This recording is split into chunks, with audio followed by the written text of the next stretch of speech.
Right, hello. Welcome to the next video. I posted a little video the other day about me not riding anymore, for a while anyway. And I had some interesting comments off the back of it, because I did say, what do you want me to make film, what could I do videos about going forward, because I can't actually ride. I mean, I could be off the bike for in reality, about 3 months. I'm hoping not, but I'll sort of touch on that in a minute. But one of the topics that came up, and one which I've sort of touched on in the past, but I haven't really sort of done a dedicated video to it, is keeping fit and healthy, on being able to do what I do at my age. A few people have said, oh, you don't look your age and all the rest of it. But, there's a lot of people around that don't look their age. And it's just down to simple things like just keeping healthy, and that's it really, just being healthy.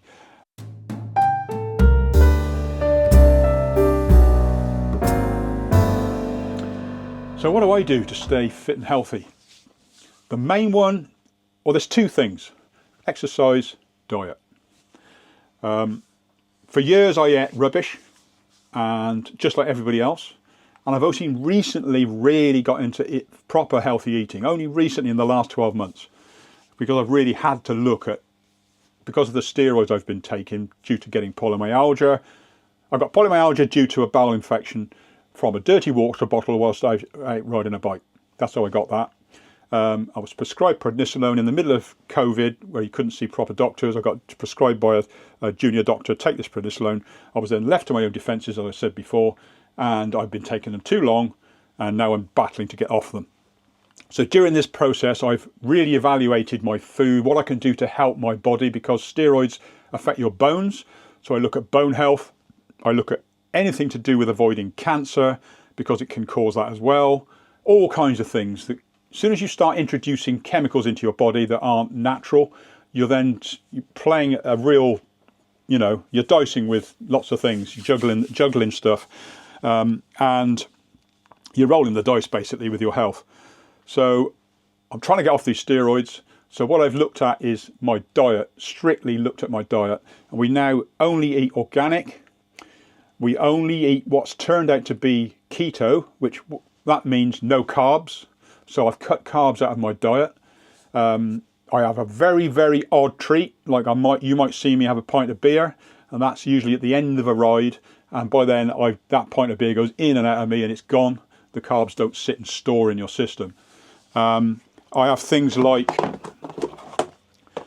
my wife makes me homemade flapjack, which is this, which is butter, eggs, dates, raisins, jumbo raisins. Actually, they shouldn't be in there because they're full of carbs, so I've got to check those out. Dates are fine. Lots of nuts, mixed nuts, seeds, and oats. And these are amazing. 2 of these, she makes them in a little tray. If I have 2 of those, that's equivalent to a meal. I can go for hours and hours on a bike with just eating those 2 things there. Eat those together. That basically gives me a meal. This is amazing, right? So I used to take gels, all kinds of stuff. I used to take sandwiches with jam and peanut butter, and stuff like that. All kinds of stuff. And I've got a bike shop, so I'd take a gel from the shop, or I'd take, all these things, Cliff Bars and all this stuff. And I've now discovered, it's no mystery, it's out there, that carbs are a cause of cancer. It is the cause of cancer. And, well, no, that's not strictly true. There's lots of things that cause cancer, but if you eat carbs and you have cancer, the cancer will live off the carbs. So I'll touch on that in a minute. So basically I've gone down, without realising it, I'm on a keto diet, basically because of my wife, because that's what she does and always has. She hardly ever eats carbs, doesn't eat cake, doesn't really like sweets. Might have the odd ice cream once in a blue moon if we go somewhere. And she might have a glass of wine on the very, very rare occasion. But apart from that, she doesn't really eat much in the way of carbs. And she's living proof. She's so healthy, it makes me sick. She runs around all day long. She does so much stuff. Never gets ill. She's never, ever ill. In all the years that she's had the flu once when she was 16, and she hasn't had anything since. And So she feeds me, so I'm really lucky that I haven't got to sort of worry about this stuff too much. We do discuss things and we are health conscious, but we feel so good. It's just wonderful. You know, I constantly look around at other people. We go walking with a dog, and everyone you'll pass these people who are sort of, you know, walking around overweight, plodding about with an ailment of some description, and talking about this, that, and the other. I got this cancer, or blah blah blah. I just passed someone today talking about it, and you just think all these people. It's not their fault. It's not your fault. You know, I used to eat this stuff. It's not our fault. It's forced on us, and there's nothing available. You go into us because we're all expected to eat from supermarkets now. There is no healthy food in a supermarket. There might be an aisle full of vegetables. I mean, that's at least it's better than not eating it. But the vegetables in a supermarket tend to come from abroad. They could have all kinds of chemicals on them, so you don't really know what you're getting. So we've discovered a organic farm in Cirencester, not far from us, which we go and buy all of our organic food from. It's got everything. It's very popular. There's a lot of people go there, I've seen, and it doesn't cost us that much. You know, our food bill is no more now than it was before. We just don't eat quantities of stuff anymore. You know, instead of going and buying, like you can eat crisps. You can eat crisps till the cows come home and you'd never get full. You could eat packets and packets and packets. You can eat Pringles by the tube. Eat one and get another one, because they don't fill you up, because there's nothing in that product. There's no food in there. It's just chemicals and taste. So we've dumped all that. So we don't spend money on all of that stuff. We only spend money on real food now. So like I say, we buy vegetables, we buy chicken, fish, olive oil, nuts, seeds, oats. We eat a lot of avocado, beetroot, vegetables, you know, carrots, all the usual stuff, cabbage. A lot of mixed vegetables. I have broccoli. Most days I'll have an omelette for my dinner, which will have be on brown sourdough with olive oil, and in the omelette will be raw stuff like broccoli, pepper, or a mixture of vegetables. What was I going to say? Yeah, like green leaf vegetables. But you can put it in raw because it's cooked in an omelette. It's sort of lovely and it just tastes brilliant. The other thing is, you are supposed to have a little bit of salt in your diet, because for years we've not had any. But we are made of water and salt. It's, you know, your tears are salty. Everything we have is salty. So you do need to have a little bit, not too much. And we now have sea salt. So it's coloured. It's a slight colour to it. I think it's Himalayan sea salt. It's pink. Because it's coloured, because it's got trace elements in it, which you need. Minerals, trace elements, which your body needs. So we have a little bit, a pinch of sea salt now and again in something. Like I'll have it in dinner, in my omelette. Don't have it in anything else. That's it for today. That's done you. So yeah, so the diet is very much natural now. Natural whole food. I have never ever felt so good in my life. Bar the steroid problem, I have never felt so good. I'm going to get off these steroids because I know I can do it. I'm not overweight. I can eat as much as I need. I'm never hungry. And it just worked. I can cycle all day long on virtually nothing. I'm quite surprised myself that I'll go from, like the 100-mile ride I did, I took 2 pasties, 2 flapjacks, 2 bananas. I only ate 1 pasty and the bananas and the flapjacks. That's it. I had nothing else for 100 miles, and I was absolutely fine. I got home and I had my tea, and that was it. I wasn't craving food. I wasn't starving. I did have a pint of beer, I know, just before I got home, within about 10 miles of coming home. But that was just purely, I thought, well, I'll just have that as a bit of a reward at the end of the day and give me a boost to get up the last bit of the canal. So yeah, so food, very, very, very important. Very important. I know it's a tricky one, because most of you will have families, you'll go out for a meal, and you'll go shopping, and you haven't got an organic farm on your doorstep, so where the hell are you going to get this food? So I mean, I know it's difficult. I know it's difficult. But I thought I've been asked the question, you know, why am I like this? So I thought I'd just give you the story of what I have and what we eat. And the other side of it, obviously, is exercise. So we walk every day. When I used to work in the shop, when I worked, I would cycle to work every day and cycle back home again, or I'd walk to work and walk home again. Obviously, if you travel in a car, it's really hard to do that. But it's worth, say you work in an office and you've got a dinner break, go out for a walk for an hour. Just go around the block, come back. Just get out. Don't sit in that chair and eat your food and just sit there and have a fag and whatever. Get out, go for a walk, get outside, get some sunlight. Sunlight is very, very, very important for us. And yeah, exercise is so important for everything about you. I'll just touch on something very, very obvious. I'm having a conversation with somebody else, not now, but earlier today. And health, or eating healthy, or being healthy is very, very, very simple. Eat healthily, get outside, exercise. When I say get outside, our bodies, us humans, developed over hundreds of thousands of years. We didn't develop in the last 100 years. But what's happened in the last 100 years is crappy foods come along and we don't do anything anymore and we cover ourselves in clothes. So we grew up, our bodies developed over hundreds of thousands of years to be outside with hardly any clothes on, in sunlight, eating what we could find. And that food would normally be meat we caught, berries off a tree, nuts off a tree, and some leaves and foliage that we could find. That's what we are supposed to eat. I know it sounds crazy. I'm not asking you to go and live in a cave and kill a wild deer or something. But, this is what our bodies are designed to eat. Like, you don't give dogs donuts. A dog is designed to eat meat. A lion's designed to eat meat. A cow's designed to eat grass. If you gave rubbish to a cow, it would probably kill it. So this is what's happening to us. We're now giving ourselves, due to money, giving ourselves rubbish that some factory and marketing company has told us is good for us. And then off the back of that bad food, the drugs companies then make a fortune selling us a pill apparently will save us from dying from the product that we just ate.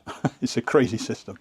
So like I say, our bodies are designed to be outside, eat healthy food. So that's the other thing we need to do is most of us are lacking vitamin D because we just do not get outside enough. Eating supplements of vitamin D is okay, but you have to keep it to a moderation. You can't eat too much. You can overdose on vitamin D. It's very, very common. I'm doing it now. I'm taking way too much because of the steroids I'm on. But you should only take a very low dose, or you just get outside and get your skin in the sun. At the moment, one of the worst places in the world for lack of vitamin D is Australia. Because we've gone to Australia in a country that's very, very, very sunny. It's not what we're used to. It's not what our skin is designed to be in. So we have to cover ourselves in clothes, sunscreen, and all this stuff to stop us getting any sun. So instead of getting a moderate amount of sun, which we should have in this country, we get too much and then we block it completely so we don't have any vitamin D. So you end up with a deficiency. What we should be doing is... Our bodies our skin colour is a result of where we live on the planet. So if we have white skin, we live away from the equator. The nearer you get to the equator, the darker the skin of the person who's evolved in that area of the globe. So all the black people in the world come from near the equator, Africa and all these other countries, India and all these other countries. And all the people, the further you get away towards the cold, the paler we get. And the reason we get paler is we can then absorb vitamin D from the sun. So a coloured person, a black person living in our country now cannot get vitamin D because their skin is blocking it. That's why they're dark skinned. It's there to protect them from the sun when they live on the equator in those seriously hot countries, Ethiopia and all these places. Their skin has developed that colour. We tan. I'm brown as a berry because I went to Australia. And my skin has now adapted itself to, as quickly as it can to cope with the sun level that I was exposed to. So I got loads of vitamin D. We felt amazing when we were in Australia. We kept saying to ourselves, why do we feel so good? But it's vitamin D. So we've made a point now of getting out in the sun, rolling your sleeves up, getting your face in the sun. I don't use any sunblock at all. I'm dark skinned, which helps. Obviously, if you're fair skinned and you burn, because what damages your skin is when you burn. If you get sunburn, obviously that's damaging the skin. If you can go out like now in the winter or in the spring, and you expose your skin to the sun early in the year, you get this start to get a very slight brown tinge to your skin. You gently build up that skin colour, and then when it does get really hot, you're already coping with it. Your skin will be adapted to it, rather than we live in a life in an office, and then, oh, it's some holiday, let's go off to Lanzarote, let's peg ourselves out on the beach. Oh my God, I'm like a beetroot. Wonder why? Because we've gone bang with all this sun, whereas we shouldn't be doing that. We should be out in it, at home, in our other countries, getting our skin out in the sun early in the year and getting a nice little start to the build up of protection. Our bodies are good. They will adapt to what we do to an extent. I think I've lost myself a bit. So I've talked about food. One thing I was going to say about cancer is there's a lot of products that we use now which cause cancer in us. So a lot of chemicals in our food, a lot of chemicals in the products that we spray on ourselves, the chemicals women plaster on their faces, lipstick, all this other stuff, and loads of other things as well, in the water, in everything we do. So there's lots of things out there to trigger a cell to turn cancerous, because it's the cells are in us already.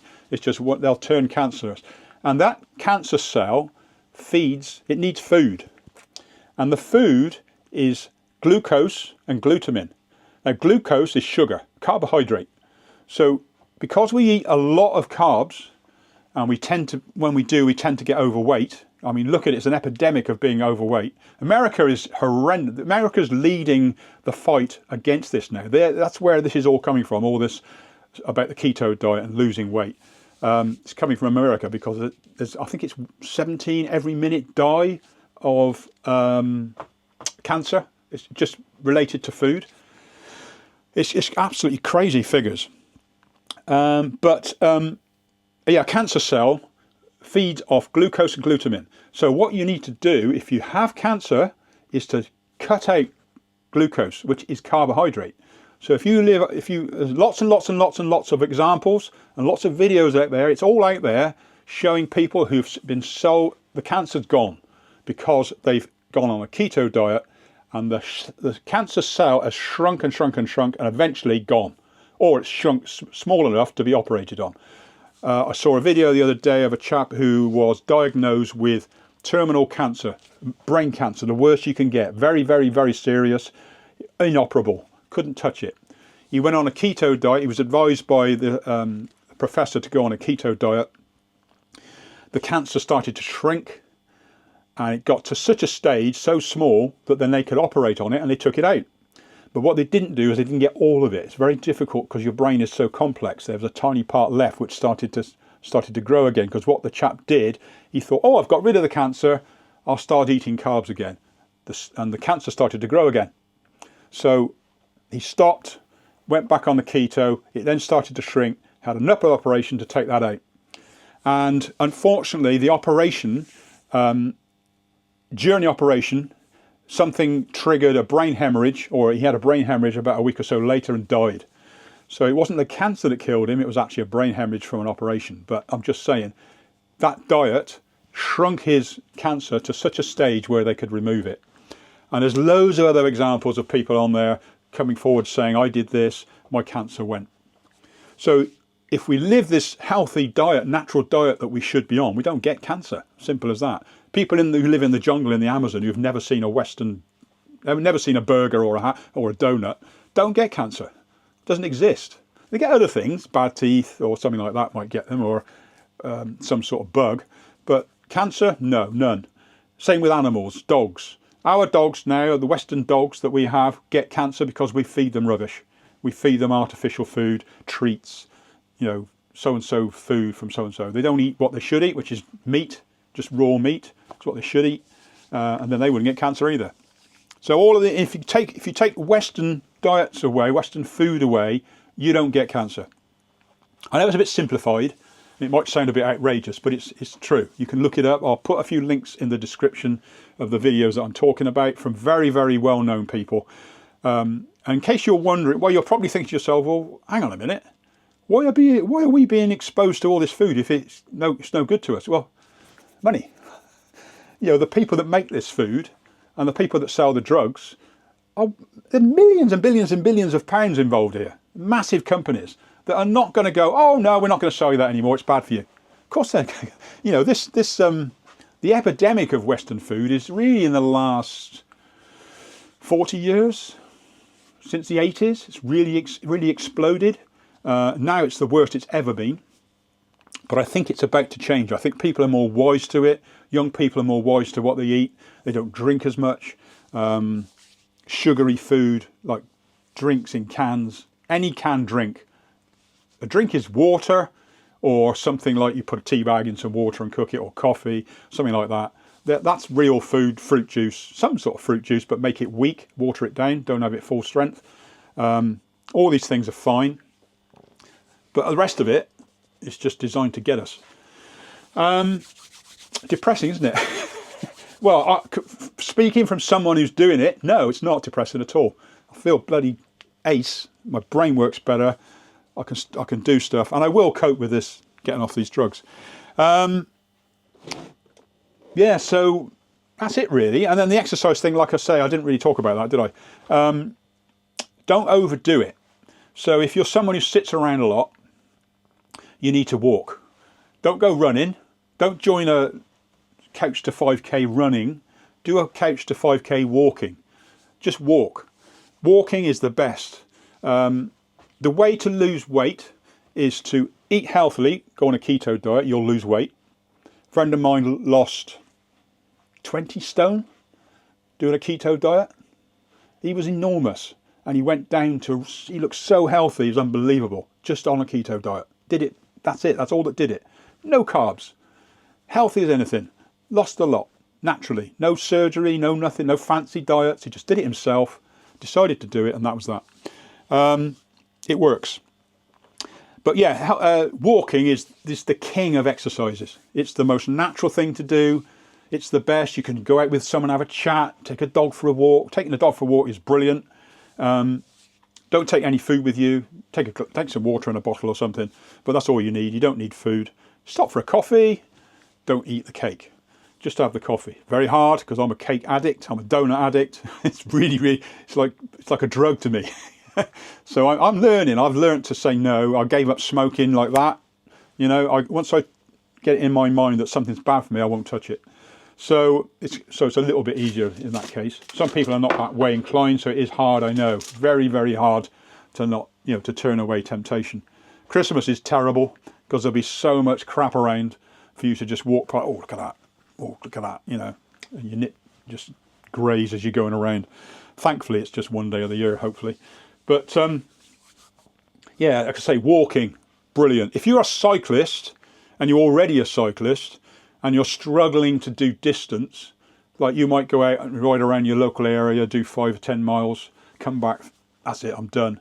But if you want to ride longer distance, it's quite a simple process. I used to ride, I've been mountain biking since 1985-ish. And for years, my mountain biking was go out with some other mates, blast around the woods for about 3 hours, go mad, die, go back, stop at like 3 hours later and go home. So all of my effort, all of my expense on my bike was for 3 hours, and that was it. And the thought of going out again after a break at dinner time in the afternoon was impossible. I was done. I had nothing left. So for one thing, I was eating a sugary diet then. That's one factor.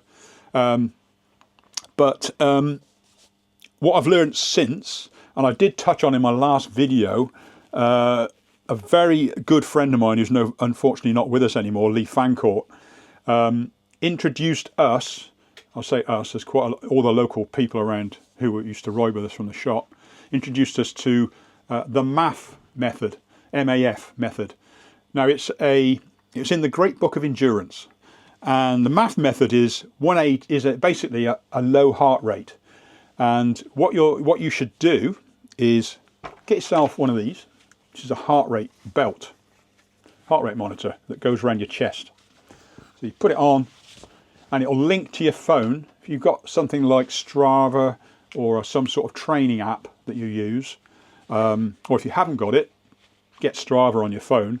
This will Bluetooth link to it and it'll give you your heart rate.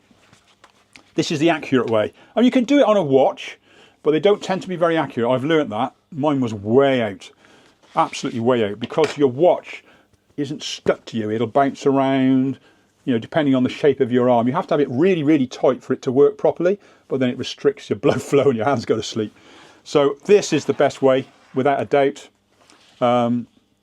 Get yourself one of these. This is a Wahoo one, but there's quite a few of them around. They're not the cheapest thing. I think they're about £60 now, but it's way better than buying a watch, which is hundreds.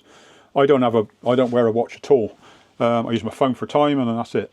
So get yourself a heart rate monitor, and then what you do to find your aerobic or your zone 2, it's 180. So your heart rate is 180 less your age.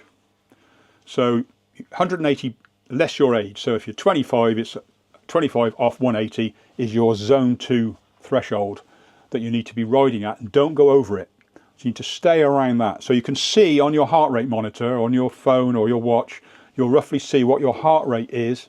It's quite, the simplest way, actually you could do it without any of this. The simplest way to do it is you ride at a pace that you can talk at. If you can't talk, you're going too fast. So if you're going out for a ride and you're going with people and they're, oh God, hang on, you're going too fast. You're never going to get fit for distance.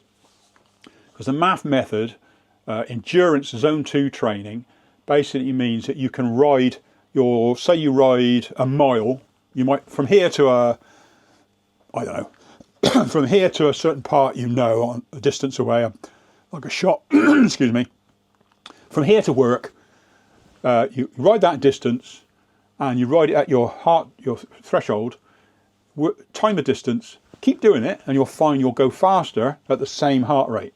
As you get fitter, your body will adjust, you'll get fitter and you'll be able to go that bit quicker and your heart rate won't go up. So you're training your heart and your aerobic system to be fitter. Once you go over that heart rate, you then start burning all the glycogen in your muscles. You start to go anaerobic, and that means you're emptying all your guns. So basically, if you ride at like I ride at my threshold, I try to be able to talk. I usually can talk because I'm waffling on the camera. So I can talk and cycle. I can go for miles and miles and miles. I don't empty my muscles in my legs. So at the end of the ride, I've usually got a sprint in me. I can actually sprint quite well because I just haven't used it up. Or if you come into climbs, don't go blasting up a hill. Use your gears, pedal, just spin, and just try and keep your cadence roughly the same. As the hill gets steeper, change your gears down and down and down. Don't go walloping it. Don't attack a hill. You don't want to be doing that. Not if you want to train for endurance. You want to use your gears, keep your heart rate down, and get up that hill gently so you can still enjoy it. Obviously, there'll be some hills that are too steep, and you just got to go for it. But again, same principle. I tend to go to the lowest gear possible, calm down, and wind myself up that hill. And I can climb anything. Steep as possible. If it's physically possible to climb it, without tipping up, I can get up it now, even with a loaded bike. Basically because I use that principle of just use your gears. That's what they're there for. If you've got a 1x setup on your bike, try and work out your front chain ring. Don't be worried about, my chain ring's small, I look like a bit of a wimp. That's irrelevant to what the front chain ring needs to be one that you can get up the steepest hill with, the biggest you can get away with for getting up the steepest hill, if you know what I mean. In the winter, when it's harder going, I tend to run a 30 or a 32, and in the summer I run a 34 because it's easier riding in the summer. There's no shame in putting a smaller chainring on, and then have a nice big spread on the back, so you don't need multiple chain rings, one single ring, and then when you're going downhill, you can just freewheel if you have to. If you run out of speed, just freewheel. It's no big deal. But as I say, MAF method, zone 2.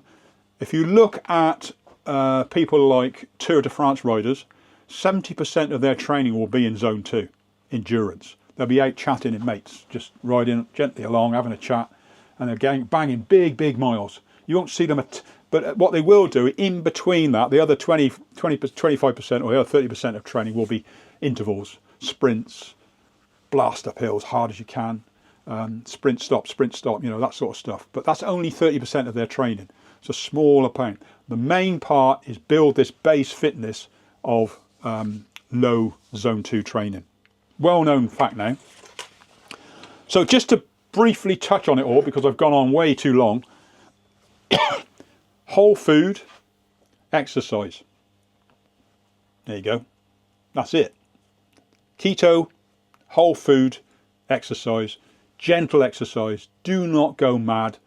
Don't go in a gym whacking big weights up. You know, if you do go in the gym, light weights, more reps. Your body needs to adjust to what you're doing. You can build the weights as you go, but say keep it low, keep your reps higher, so then your body can cope. You don't want to abuse it. All this no pain, no gain.